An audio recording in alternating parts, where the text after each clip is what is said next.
Data entry কি mobile দিয়ে করা যায়? আমি এই কোশ্চেনটা অনেকের মাঝে দেখছি, যার কারণে আজকে ভিডিওটা আমি বানাচ্ছি। তো ডাটা এন্ট্রির সব কাজ আপনি মোবাইল দিয়ে করতে পারবেন না। আপনি কিছু কাজ পারবেন মোবাইল দিয়ে, তাও পারফেক্ট হবে না।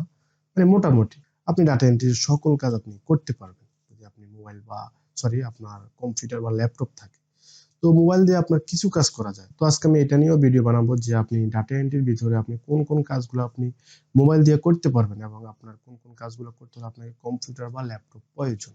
তো আমি ১ নম্বরে যেটা রাখলাম সেটা হলো কপি পোস্ট ডাটা এন্ট্রি কাজ। তো এই কাজটা ডাটা এন্ট্রির ভিতরে খুব ইজি একটি কাজ। তো আপনি চাইলে এটা মোবাইল দিয়ে করতে পারেন। এটা কোনো সমস্যা হবে না। আপনি মোবাইল দিয়ে কারণ হলো এটা ডাটা এন্ট্রির মধ্যে এটা সহজ একটি কাজ। তো আপনি চাইলে এটা মোবাইল দিয়ে করতে পারেন।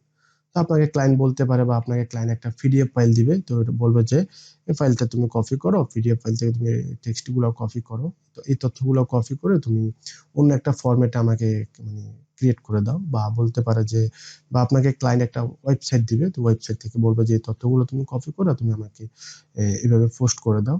তো এই আপনি কপি পোস্টের কাজটা আপনি বুঝতেই পারছেন যে কপি পোস্ট কাজটি মানে এখানে কোনো কঠিন কিছু নাই। তো আপনি চাইলে এটা করতে পারেন। এটা মোবাইল দিয়ে করা সম্ভব। আপনি চাইলে এটা করতে পারেন। তো আমি ২ নম্বরে যেটা রাখলাম সেটা হলো ইমেইল মার্কেটিং ডাটা এন্ট্রি কাজ। তো ইমেইল মার্কেটিংটা আপনার ডাটা এন্ট্রির মধ্যে আমি রাখছি, কারণ হলো আপনার ইমেইল মার্কেটিং এর মধ্যে আপনি ইমেইল মার্কেটিং যদি পারেন, মনে করেন আপনি যদি মোবাইল দিয়ে যদি আপনার একসাথে যদি আপনার ৩০-৪০ টা বা ৫০ টা ইমেইল ৫০ টা মেইল করার মতো যদি আপনি সিস্টেম থাকে বা আপনি যদি পারেন মোবাইল দিয়ে, তাহলে আপনি মোবাইল দিয়ে ডাটা এন্ট্রি কাজ করতে পারেন। আপনাকে এন্ট্রি করে আপনাকে মেইল করতে হবে। আর যেন আপনি একসাথে ৪০ টা ৫০ টা ইমেইল একসাথে করতে পারেন। যদি আপনি এটা মোবাইল দিয়ে করতে পারেন তাহলে আপনি ইমেইল মার্কেটিংটাও আপনি মোবাইল দিয়ে করতে পারেন ডাটা এন্ট্রির ক্ষেত্রে। ডাটা এন্ট্রির জন্য আপনি ইমেইল মার্কেটিংটা আপনি মোবাইল দিয়ে চালাতে পারেন। কোনো সমস্যা হবে না। তো ৩ নম্বরে যেটা রাখলাম সেটা হলো আপনার ইমেজ এডিটিং এন্ট্রির কাজ। তো আপনার এই জিনিসটা আপনার ডাটা এন্ট্রির মধ্যে পড়ে না। তারপরে আপনারা অনেকে বলতে পারেন যে ইমেজ এডিটিং এটা কি ডাটা এন্ট্রির মধ্যে পড়ে? তো আমি বলব যে না, এটা ইমেজ এডিটিং এটা ডাটা এন্ট্রির মধ্যে পড়ে না। কিন্তু তো ক্লায়েন্ট আপনাকে একটা ইমেজ দিতে পারে। তো বলবে ক্লায়েন্ট আপনাকে বলবে যে আমার এই ইমেজের জন্য তুমি একটা জায়গা শনাক্ত করো এবং ওই জায়গায় আমার এই ইমেজটা এন্ট্রি করো।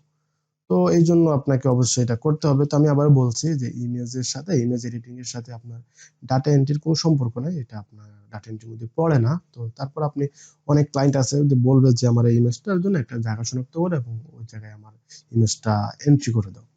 তো এই ক্ষেত্রে আপনাকে ডাটা এন্ট্রির মধ্যে যে কাজটা পড়ে, তো আপনি চাইলে এটা আপনি করতে পারেন।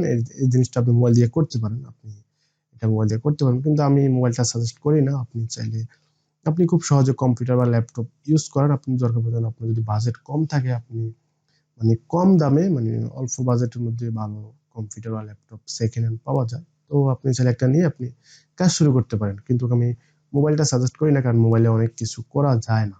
আমি ৪ নম্বরে যেটা রাখলাম সেটা হলো স্ক্যান কপি ডাটা এন্ট্রি কাজ। তো স্ক্যান কপির যে কাজটা, তো সেটা হলো খুবই সহজ একটি কাজ। এটা কঠিন কোনো কিছু না। তো এখানে আপনাকে বলবে আপনার ক্লায়েন্ট আপনাকে একটা স্ক্যান কপি দিবে। বলবে যে এখান থেকে এই তথ্যগুলো তুমি সংগ্রহ করো এবং এগুলাকে তুমি সংরক্ষণ করো বা এগুলাকে তুমি পোস্ট করো। তো এটা খুবই ইজি কাজ। তো এটা আপনি মোবাইল দিয়ে করতে পারবেন। তো আপনি চিন্তা করবেন না যে আপনি স্ক্যান কপি থেকে কি, কি তথ্য আপনি সংগ্রহ করবেন। সেটা কিন্তু আপনার ক্লায়েন্ট আপনাকে বলে দিবে যে তুমি স্ক্যান কপি থেকে এই তথ্যগুলো তুমি কপি করো এবং এগুলো তুমি সংরক্ষণ করো বা এগুলো তুমি এখানে নির্দিষ্ট একটা জায়গায় তুমি পোস্ট করো। ঠিক আছে? তো স্ক্রিন কপির কাজটাও এতটা কঠিন না। তো আপনি চাইলে এটাও আপনি মোবাইল দিয়ে করতে পারেন। আমি বলতেছি আবারও যে আমি মোবাইল কখনো সাজেস্ট করি না। তারপর বলতেছি যেহেতু আপনার কম্পিউটার বা ল্যাপটপ নাই, তো সেক্ষেত্রে আপনি এটা মোবাইল দিয়ে করতে পারেন, চালায় নিতে পারেন। তো আমি ৫ নম্বরে যে কাজটা রাখলাম সেটা হলো ডাটা কনভার্সন কাজ। তো এটা খুবই ইজি একটি কাজ। এটা এতটা কঠিন না। ডাটা এন্ট্রি বলতে এখানে কোনো কঠিন কোনো কাজ নাই। আপনি জাস্ট একটু ফলো করলে আপনি কাজগুলো শিখতে পারবেন। জাস্ট একটু মনোযোগ দিয়ে যদি কাজগুলো দেখেন তাহলে এগুলো আপনি করতে পারবেন। তো কনভার্সন কাজটা খুবই ইজি কাজ। এটাও আপনি চাইলে মোবাইল দিয়ে করতে পারবেন। কিন্তু এটা করতে অবশ্যই আপনাকে কম্পিউটার বা ল্যাপটপ প্রয়োজন। এটা আপনি মোবাইল দিয়ে করতে পারবেন না। তো চাইলে করতে পারবেন, বাট আমি সাজেস্ট করি না আপনি এটা মোবাইল দিয়ে করতে পারবেন না। এটা আপনাকে কম্পিউটার বা ল্যাপটপ দিয়ে করতে হবে। তো ক্লায়েন্ট আপনাকে বলতে পারে বা ক্লায়েন্ট আপনাকে একটা ফরম্যাট দিবে, যে বলবে যে এই ফরম্যাট থেকে তুমি আমাকে অন্য অন্য একটা ফরম্যাটে তুমি আমাকে এটা কনভার্ট করে দাও। হ্যাঁ? তো অন্য কোন ফরম্যাটে করতে হবে সেটাও ক্লায়েন্ট আপনাকে বলে দিবে। যেমন আপনাকে বলতে পারে যে পিডিএফ ফাইল দিবে, আপনাকে একটা পিডিএফ ফাইল দিবে, বলবে যে এটাকে তুমি এমএস ওয়ার্ড বা আপনার এমএস এক্সেল ফাইলে তুমি আমাকে এটা কনভার্ট করে দাও, মানে রূপান্তর করে দাও। তো আপনাকে এটা করতে হবে।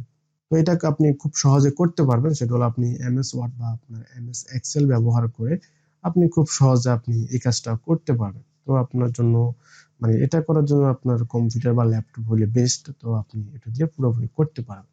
তো আজকে এই পর্যন্তই। আপনার যদি কোনো কিছু বুঝতে সমস্যা হয় বা আপনার যদি কোনো কিছু জানার থাকে, অবশ্যই আপনি কমেন্ট করবেন, আমি কমেন্ট করার রিপ্লাই করবো। এবং আপনার নেক্সট কোন কোন ভিডিও চান, মানে কোন বিষয় নিয়ে আপনি ভিডিও চান, এটা অবশ্যই আপনি কমেন্টে করবেন, মানে কমেন্টে বলে দিবেন। তাহলে আমি ওই বিষয়ের উপর আমি ভিডিও বানাবো ইনশাআল্লাহ।